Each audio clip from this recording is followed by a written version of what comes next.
한번 읽겠습니다. 율법을 따라 거의 모든 물건이 피로서 정결하게 되나니 피 흘림이 없은즉 사함이 없느니라.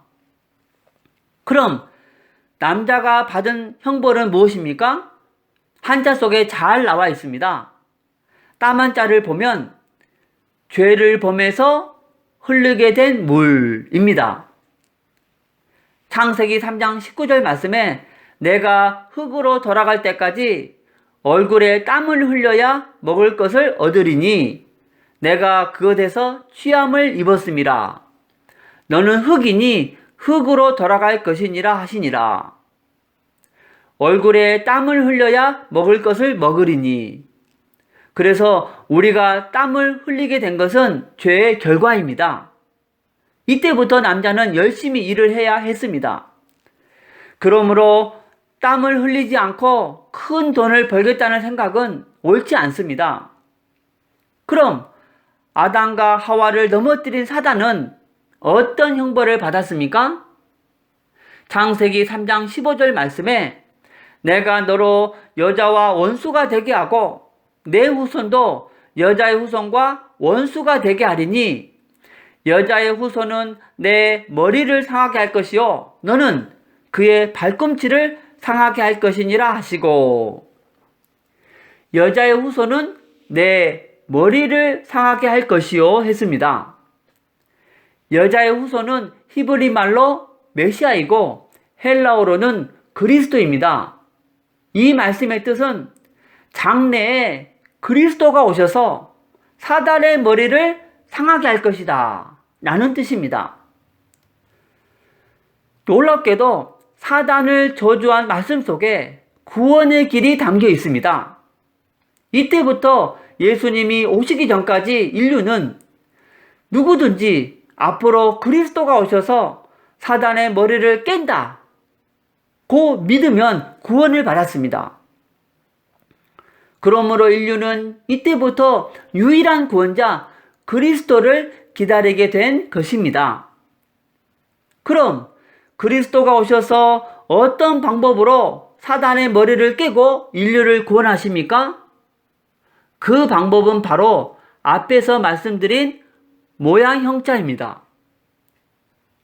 또 퀴즈를 드리겠습니다. 아담과 하와 둘 중에서 누구의 죄가 더 큽니까? 1번 하와의 죄가 더 클 것이다. 2번 아담의 죄가 더 클 것이다. 한자를 보면 쌤쌤 똑같습니다. 남녀가 결혼할 때 결혼 서약을 하는 그 순간부터 부부는 둘이 아니고 한 몸입니다. 그때부터 남자가 죄를 지으면 여자도 똑같은 책임이 있고 여자가 죄를 지으면 남자도 똑같은 책임이 있는 것입니다. 남편 때문에, 아내 때문에 이것은 틀린 생각입니다. 동의하십니까? 율법은 당신 때문에 불행해, 당신이 바뀌어야 우리 가정이 행복해 입니다. 그러나 복음은 나 때문에 불행해, 내가 바뀌어야 가정이 행복해 입니다. 여러분은 복음이 충만하시기를 바랍니다. 가정 불행의 원인은 본인의 율법 체질 때문입니다. 이 사실을 인정하는 순간 가정에서 역사하는 사단은 떠나갑니다. 이 글자는 형극 극자입니다. 극자만 보시면 두 나무의 울타리 경자입니다. 풀이하면 접근하지 못하도록 에덴 동산의 두 나무에 울타리를 친 것입니다. 창세기 3장 24절 말씀에 이같이 하나님이 그 사람을 쫓아내시고 에덴 동산 동쪽의 그룹들과 두루 도는 불칼을 두어 생명나무의 길을 지키게 하시니라. 이 글자는 피곤하다, 곤란하다 할 때 쓰는 곤자인데 네모는 입구자가 아니고 애울 위자입니다. 풀이하면 역시 접근하지 못하도록 나무에 울타리를 친 것입니다.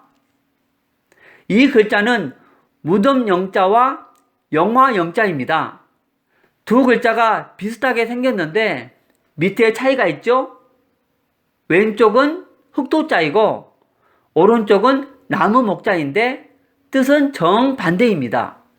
풀이하면 생명나무이신 예수 그리스도를 만나면 영광을 얻지만 그렇지 못하면 흙으로 돌아가 영원히 멸망한다. 이렇게 해석할 수 있는 글자입니다. 그런데 위에 불화자를 보면 옛날에 한자를 배울 때 모닥불이 타는 모양으로 배웠는데 이 글자를 성경적인 관점으로 풀이하면 아담과 하와 두 사람이 죄를 짓기 전에 몸에서 빛이 나는 것을 나타내는 글자입니다. 이렇게 해석하는 근거는 출애굽기에 모세가 시내산에서 하나님을 대변하고 내려왔을 때 얼굴에서 광채가 났다고 했습니다. 출애굽기 34장 29절 말씀에 모세가 그 증거의 두 판을 모세의 손에 들고 시내산에서 내려오니 그 산에서 내려올 때 모세는 자기가 여호와와 말씀하였으므로 말미암아 얼굴 피부에 광채가 나나 깨닫지 못하였더라. 생각해 보시기 바랍니다. 잠시 하나님을 대면한 모세의 얼굴에도 빛이 났는데 하물며 늘 하나님과 함께 지냈던 아담과 하와에게 빛이 안 나겠습니까? 맞죠? 지금은 죄를 지은 결과로 그 영광이 사라졌습니다. 그러나 나중에 부활하면 그 영광이 다시 회복하게 될 것입니다. 이 글자는 쫓겨날 간자입니다. 풀이하면 죄를 범해서 걸어서 쫓겨나온 것입니다. 이 글자는 이사 가다 할 때 사자입니다. 인류에게 가장 처참한 이사가 바로 에덴 동산에서 이사하는 것입니다. 풀이하면 두 사람에게 영광스러움이 그쳐서 이사가는 것입니다. 이 글자는 경건경자입니다.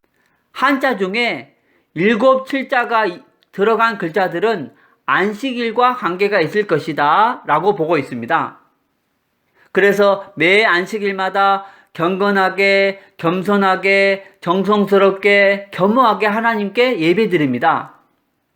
여러분, 중국 사람들은 지금도 7일이라는 제도를 가지고 있습니다. 그렇죠? 그래서 중국 사람들은 월, 화, 수, 목, 금, 토, 일 이것을 어떻게 표기하냐면 첫째 날, 둘째 날, 셋째 날, 넷째 날, 다섯째 날, 여섯째 날, 그 다음 일곱째 날은 일곱째 날이라고 표현하지 않고 싱치티엔 혹은 싱치르 혹은 리바이티엔이라고 표현합니다. 이 말은 제7일은 하늘의 날, 하늘에 예배 드리는 날이라는 뜻입니다. 출애굽기 20장 8절에서 11절 말씀에 안식일을 기억하여 거룩하게 지키라. 엿새 동안은 힘써 내 모든 일을 행할 것이나 일곱째 날은 내 하나님 여호와의 안식일인즉 너나 내 아들이나 내 딸이나 내 남종이나 내 여종이나 내 가축이나 내 문 안에 머무는 객이라도 아무 일도 하지 말라. 이는 엿새 동안에 나 여호와가 하늘과 땅과 바다와 그 가운데 모든 것을 만들고 일곱째 날에 쉬었음이라. 그러므로 나 여호와가 안식일을 복되게 하여 그 날을 거룩하게 하였느니라. 제7일은 낮잠 자는 날이 아니고 친구들과 놀러 가는 날이 아니고 교회 가서 살아계신 하나님께 예배하는 날입니다. 여러분, 지금 듣고 있는 내용은 굉장히 중요합니다. 옛날에 배웠던 한자 속에 이런 놀라운 내용이 있을 줄은 꿈에도 생각 못 하셨죠?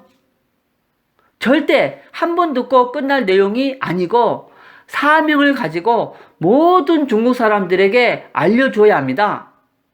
중국 사람들은 하나님이 계시다는 것을 모를 뿐만 아니라 하나님께서 중국 영혼을 사랑하셔서 하나님이 살아계신 증거와 구원받을 수 있는 방법을 본인들이 매일 사용하고 있는 한자 속에 두었다는 것도 모르고 있습니다.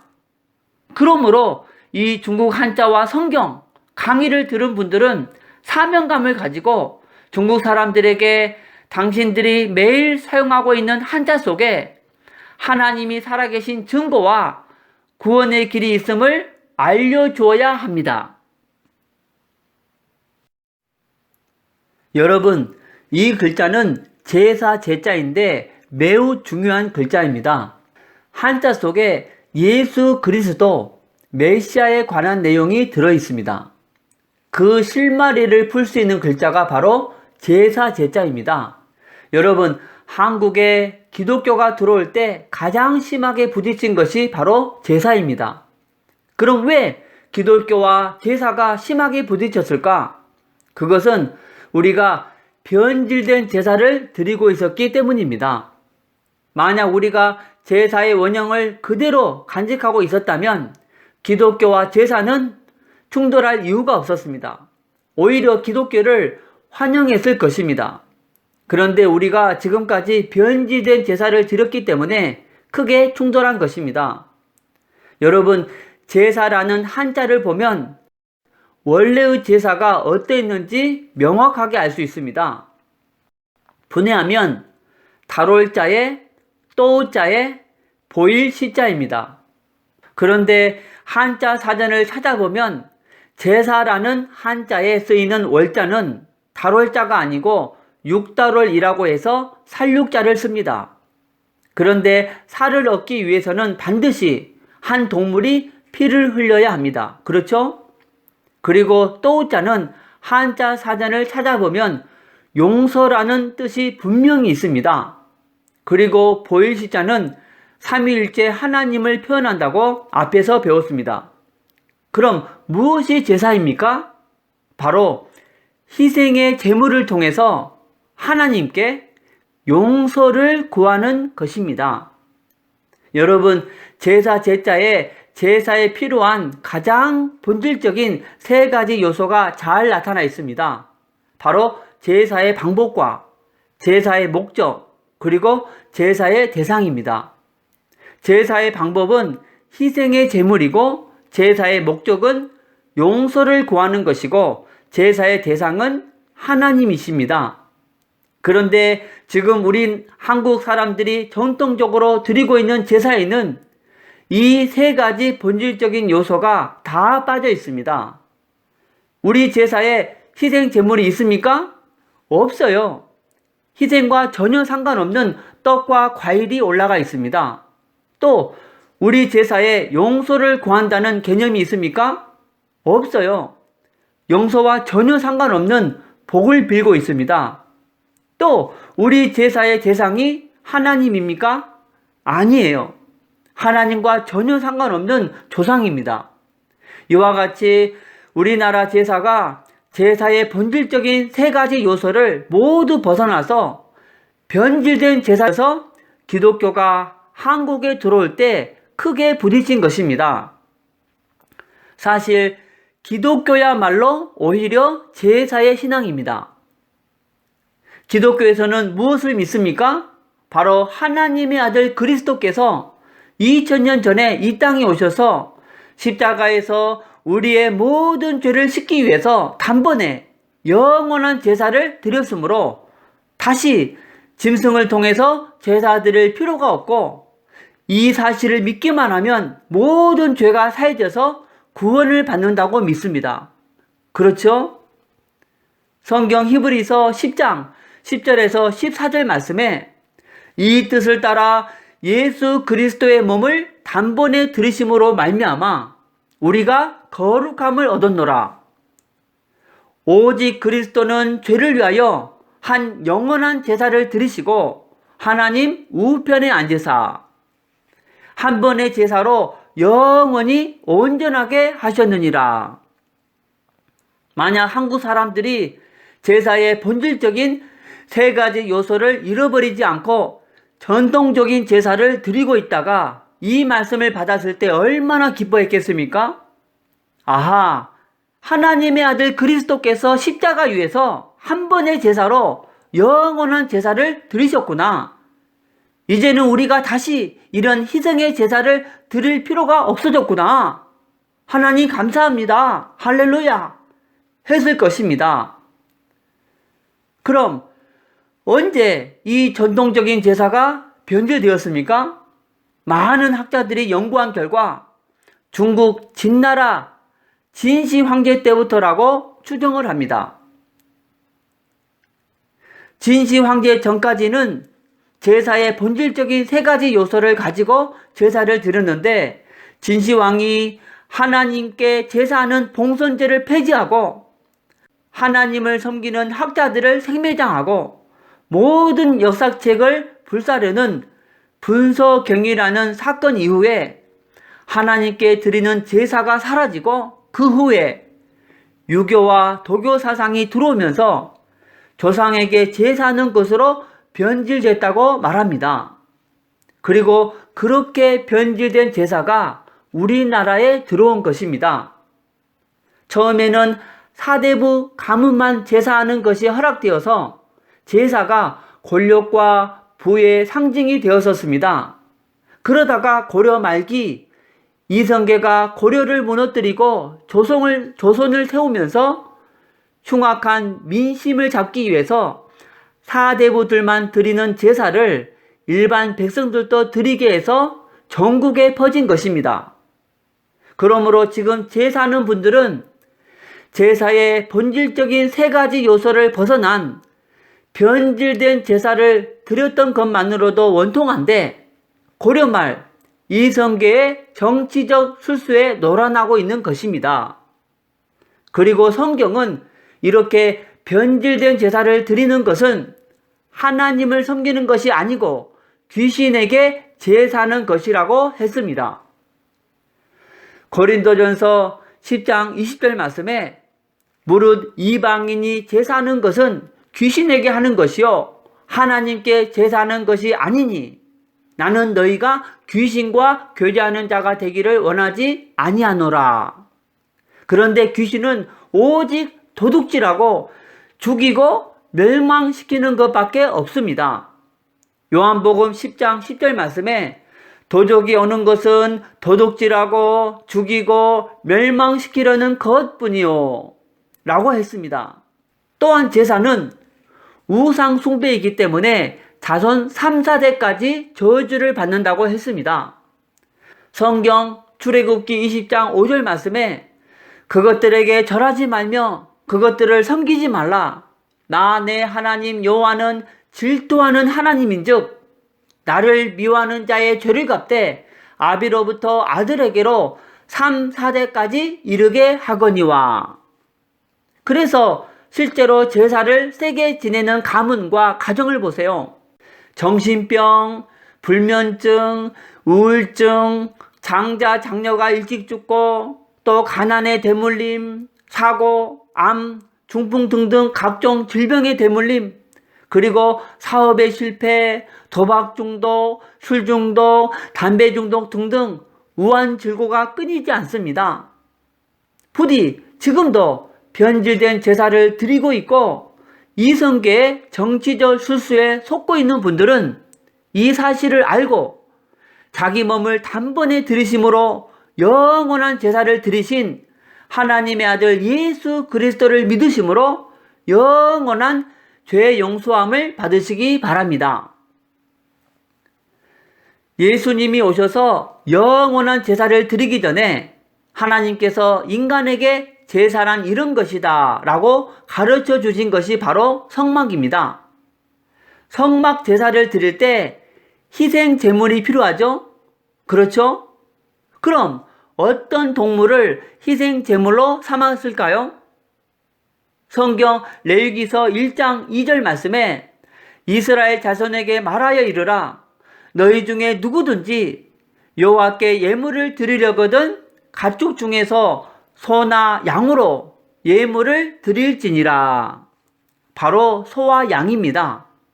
큰 제사에는 소를 드리고 작은 제사에는 양을 잡았습니다. 소와 양으로 제사 지내는 것이 성경적인 제사입니다.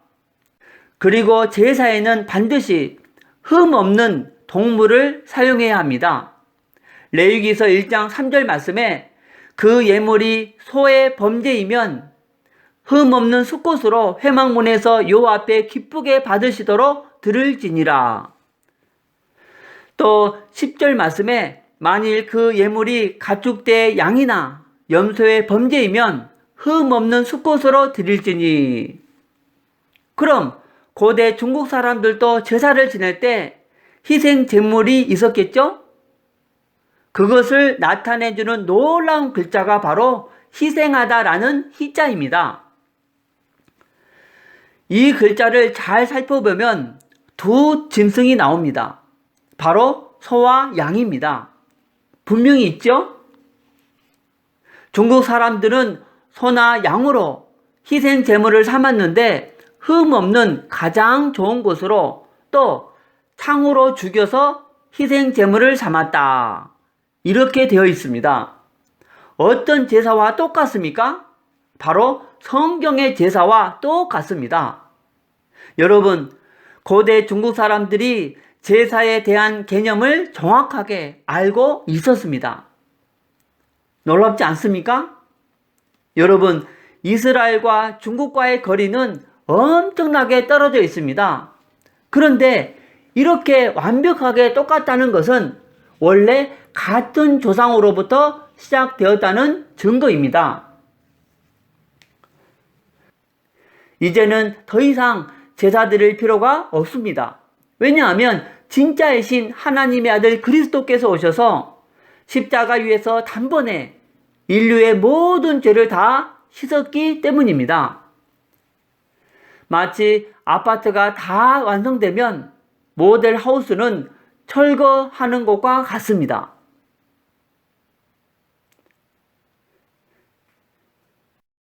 여러분, 천국은 오직 의인만 갈 수 있습니다. 그런데 성경은 모든 사람은 죄인이라고 했습니다. 로마서 3장 23절 말씀에 모든 사람이 죄를 범하였음에 하나님의 영광에 이르지 못하더니 했습니다. 그럼 어떻게 의인이 되는가?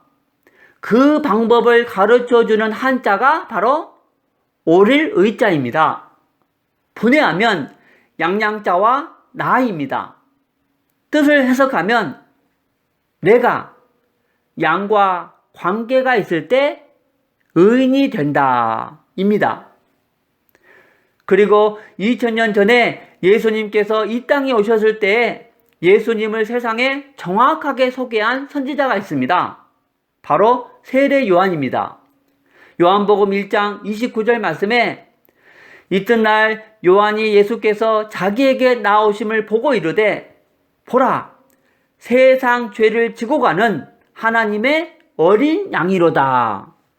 바로 예수님을 세상 죄를 지고 가는 하나님의 어린 양이다 라고 표현했습니다. 그러므로 내가 하나님의 어린 양이신 예수님과 관계가 있을 때 의인이 된다. 다시 말해서 내가 하나님의 어린 양이신 예수님이 나를 대신해서 죽으신 사실을 믿으면 의인이 된다 라고 해석할 수 있습니다. 고대 중국 사람들이 복음을 정확하게 알고 있었습니다. 희한하게도 이 양양자가 들어가 있는 글자는 다 좋은 뜻입니다. 이 양양자가 누구를 나타내는 글자이겠습니까? 바로 예수님이십니다.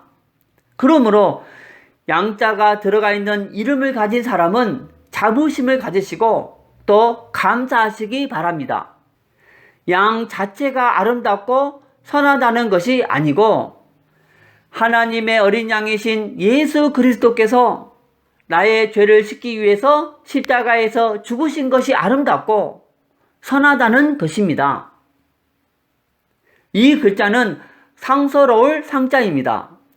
사극에서 하늘에서 무슨 특별한 현상이 나타나면 오, 상서로울 징조고 그때 쓰는 말입니다. 풀이하면 하나님의 어린 양에 대한 징조입니다.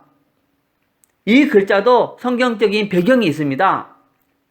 하나님이 죄를 지은 아담과 하와를 징계하시는데 하와를 유혹한 사단도 심판하십니다. 그런데 사단을 심판하는 말씀 속에 구원의 길이 있습니다. 창세기 3장 15절 말씀을 같이 읽겠습니다.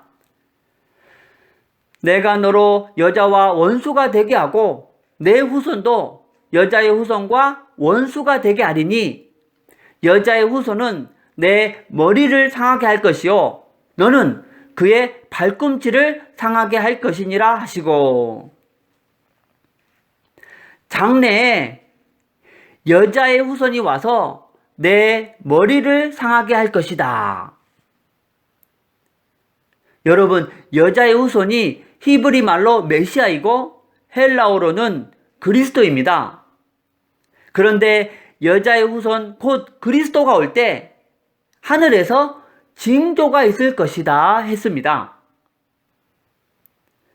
하나님께서 해와 달과 별들을 만드신 목적 중에 하나가 여자의 후손 그리스도가 이 땅에 오실 때에 하늘에서 징조를 나타내 주기 위해서입니다. 창세기 1장 14절 말씀에 하나님이 이르시되 하늘의 궁창에 광명체들이 있어 낮과 밤을 나누게 하고 그것들로 징조와 계절과 날과 해를 이루게 하라. 그래서 아담 이후로 사람들은 여자의 후손 그리스도의 탄생을 기다리면서 계속 어디를 관찰했겠습니까? 바로 하늘을 관찰했을 것입니다. 구원자 그리스도가 올 때 분명히 징조를 보여준다고 하셨는데 언제나 오시려나. 그래서 그 징조를 보고 찾아오신 사람들이 누구입니까? 바로 동방박사들입니다. 마태복음 2장 1절에서 2절 말씀에 헤롯 왕 때에 예수께서 유대 베들레헴에서 나심에 동방으로부터 박사들이 예루살렘에 이르러 말하되 유대인의 왕으로 나신 이가 어디 계시냐? 우리가 동방에서 그의 별을 보고 그에게 경배하러 왔노라 하니. 그래서 하늘에서 특별한 현상이 있을 때마다 다 무엇과 관련 지으려고 했을까요? 바로 하나님의 어린 양에 대한 징조가 아니겠느냐. 그러면서 탄식했던 말이 상서로울 징조고입니다. 이렇게 탄식했다는 것은 누구를 기다려왔다는 뜻인가요? 바로 하나님의 어린 양, 그리스도입니다. 그런데 역사 속에서 사단이 역사하고 사람들의 무지로 말미암아 희미해지고 잊혀져 버리고 왜곡되고 변질되는 바람에 우리가 그 진정한 의미를 잃어버리고 있다가 최근에 다시 그 의미를 되찾은 것입니다. 이 글자는 생각할 사자입니다. 무엇에 대한 마음이겠습니까? 바로 에덴 동산에 대한 마음입니다. 사람이 기쁘고 좋을 때는 과거를 잘 생각 안 하지만 인생에 시련이 닥쳐오면 옛날 행복했던 때를 회상합니다. 아담과 하와가 땀 흘리며 일하다가 피곤하고 지칠 때 어디를 생각했겠습니까? 바로 에덴 동산입니다. 그렇죠? 이 글자는 기도 도자인데 분해하면 하나님을 나타내는 보일실자와 목숨 숫자입니다. 기도가 무엇인지 이 글자에 잘 나타나 있습니다. 진정한 기도는 아파트 50평을 구하는 것이 아니고 하나님께 목숨을 구하는 것입니다. 그런데 육체의 목숨을 구하는 것이 아니고 에덴 동산에서 죄짓고 잃어버린 영원한 생명을 구하는 것입니다. 그런데 이 기도는 이미 우리에게 이루어졌습니다. 그렇죠? 그럼 하나님이 기뻐하시는 두 번째 기도 제목이 무엇이겠습니까?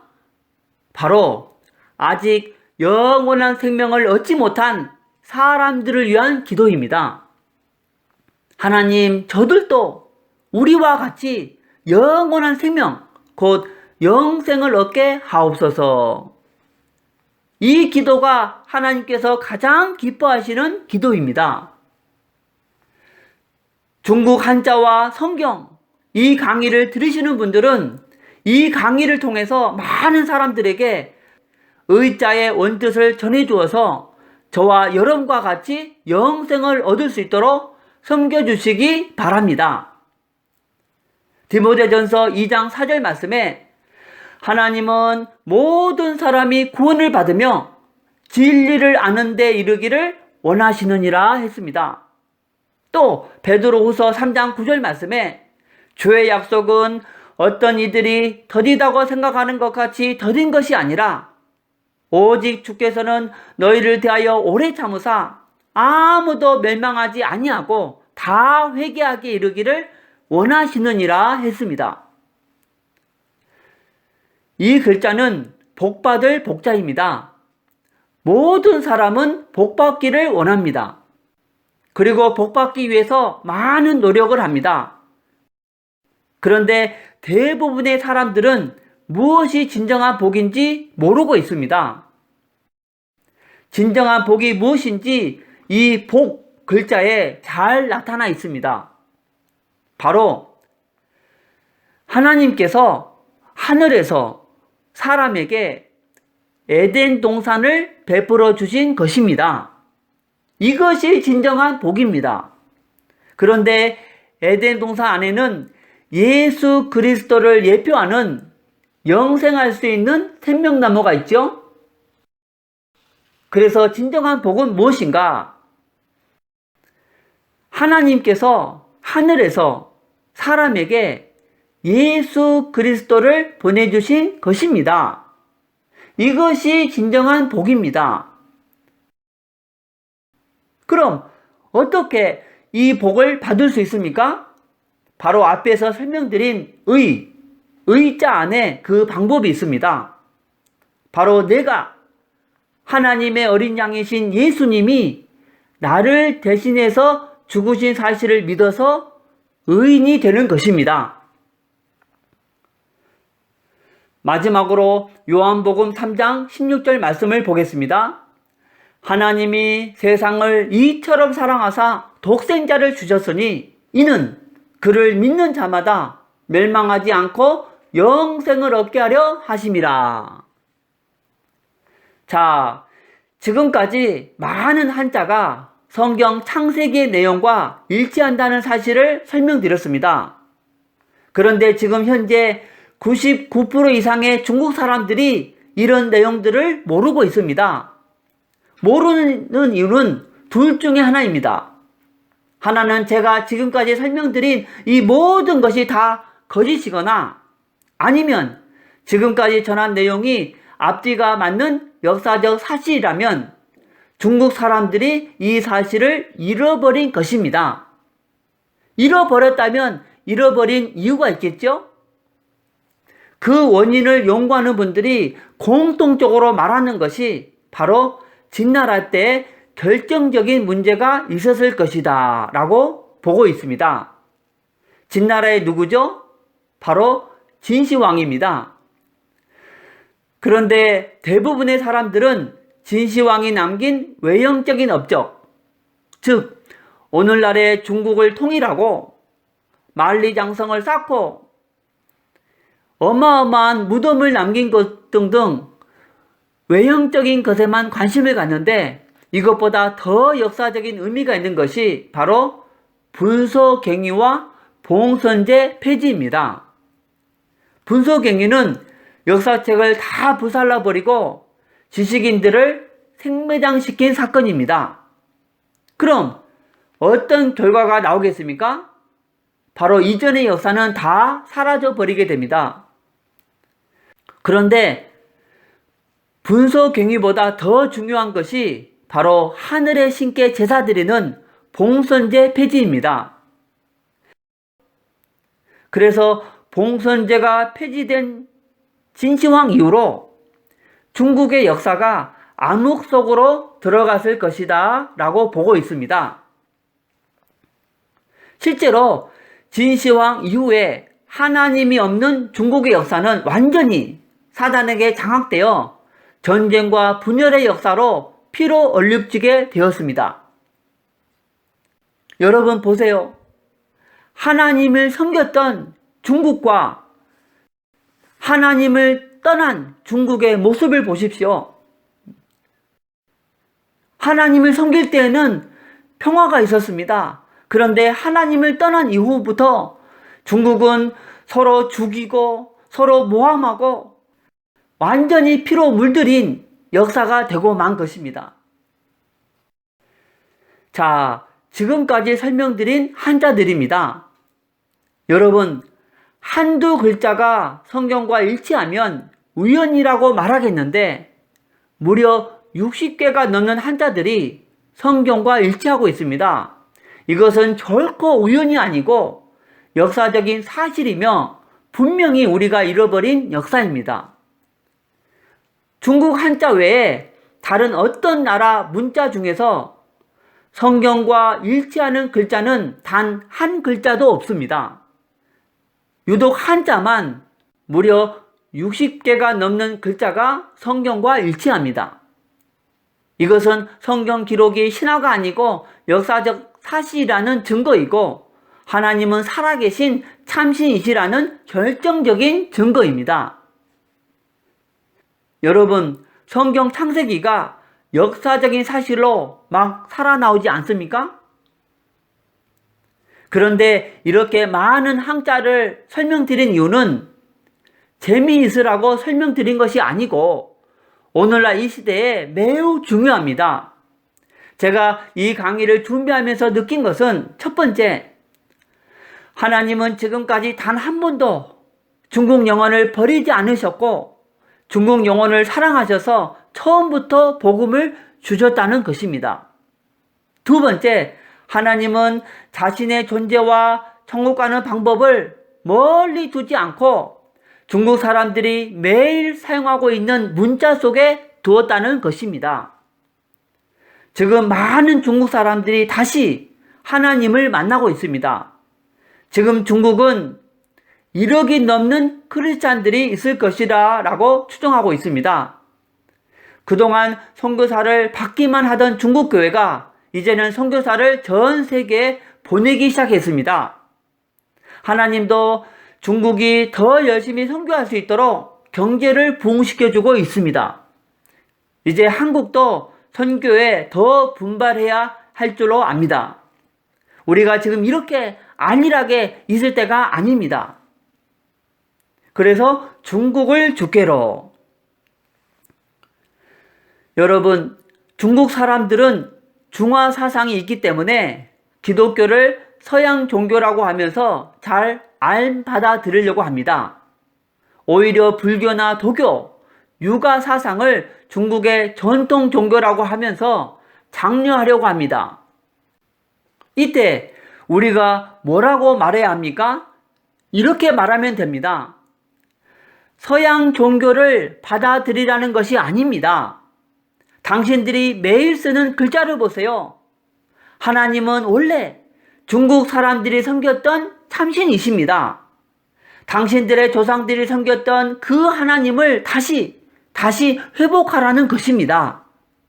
오히려 불교가 외국에서 건너온 종교입니다. 이렇게 설득을 해야 한다는 것입니다. 오늘 중국 한자와 성경 강의를 통해서 하나님은 살아계신 참신이심을 알게 되었습니다. 자, 그럼 어떻게 그 참신이신 하나님을 만날 수 있습니까? 여러분이 마지막 5분만 잘 들으시면 그 하나님을 만나게 됩니다. 지구상에 사는 사람이라면 다 문제를 가지고 살아갑니다. 어떤 분은 불면증, 우울증, 어떤 분은 가난, 사고, 질병, 사업의 실패, 도박, 실업, 술 중독, 담배 중독, 게임 중독, 또 어떤 집은 부부 문제, 자녀 문제로 고통당하고 죽으면 영원한 지옥불에 떨어집니다. 또 어떤 가문은 암이 대물림되고 중풍이 대물림됩니다. 그럼 이들 문제의 근본 원인이 무엇입니까? 바로 하나님을 떠난 문제입니다. 누가 참신인가? 바로 당신의 영혼을 만드신 분이 참신입니다. 물고기가 물속에 있을 때는 너무 행복합니다. 그러듯이 사람이 하나님 안에 있을 때는 이 땅을 정복하고 다스리는 축복을 누렸습니다. 그런데 행복의 근원 대신 하나님을 떠나서 지금 저와 당신의 모든 문제가 온 것입니다. 그럼 왜 하나님을 떠났습니까? 바로 사단에게 속아서 죄를 지었기 때문입니다. 그런데 세상 사람들은 본인의 문제가 위에 이 세 가지 근본 문제에서 왔다는 것을 모릅니다. 그래서 과학, 종교, 철학, 선행을 의지하지만 해결 안 되고 점점 더 커집니다. 그런데 사랑이 많으신 하나님께서 이 세 가지 근본 문제를 해결하기 위해서 한 구원자를 보내주셨는데 그분이 바로 그리스도이십니다. 그리스도께서 십자가에서 피 흘려 죽으시고 부활하심을 통해서 당신 문제의 근본 원인인 이 세 가지 문제를 깨끗이, 확실히, 영원히 해결하셨습니다. 곧 만왕의 왕으로 마귀의 머리를 박살내시고 우리에게 자유를 주시고 참 제사장으로 우리의 원죄와 모든 죄를 씻어주시고 죄와 저주에서 해방시켜 주시고 참 선지자로 하나님 떠난 문제를 해결하시고 하나님 만나는 길이 되셨습니다. 그러므로 그리스도는 유일한 구원의 길이시며 모든 문제 해결자이십니다. 그럼 누가 이 위대한 그리스도이십니까? 바로 하나님의 아들로서 이 땅에 오신 예수님이 그 그리스도이십니다. 이제 그리스도께서 이 세 가지 근본 문제를 해결했는데 오직 예수님이 그리스도이심을 믿으면 이 6가지 문제에서 빠져나오고 하나님 자녀의 복, 성령 인도의 복, 기도 응답의 복, 천사 보호의 복, 사단을 물리치는 복, 천국 백성의 복, 복음 전하는 복을 받습니다. 이 복음을 마음에 믿고 입으로 시인하면 지금 이 축복을 받습니다. 저를 따라서 기도하시겠습니다. 하나님, 하나님만이 참신이심을 믿습니다. 하나님을 떠나서 내 마음대로 살았던 죄를 회개하오니 용서해 주세요. 그리스도께서 십자가에서 피 흘려 죽으시고 부활하심을 통해서 사단, 죄, 하나님 떠난 문제를 해결하셨는데 오직 하나님의 아들 예수님이 그리스도이심을 믿습니다. 지금 예수님을 마음속에 나의 주인으로 영접합니다. 진리의 성령께서 저의 인생을 인도하여 주옵소서. 저를 하나님 자녀 삼아 주신 것을 감사드리며 예수 그리스도 이름으로 기도드립니다. 아멘. 당신은 이미 하나님의 자녀가 되었습니다. 예수님이 당신 마음속에 들어가셨습니다. 당신이 언제 이 땅을 떠나도 지옥에 안 가고 반드시 천국에 들어갑니다. 당신이 사는 목적은 오직 하나, 바로 이곳에 있는 영혼들을 이쪽으로 인도하는 것입니다. 그리고 일요일에는 반드시 교회 가서 예배를 드리시기 바랍니다. 그리고 일주일에 한 번은 꼭 성경을 공부하시기 바랍니다. 하나님은 당신을 사랑하십니다.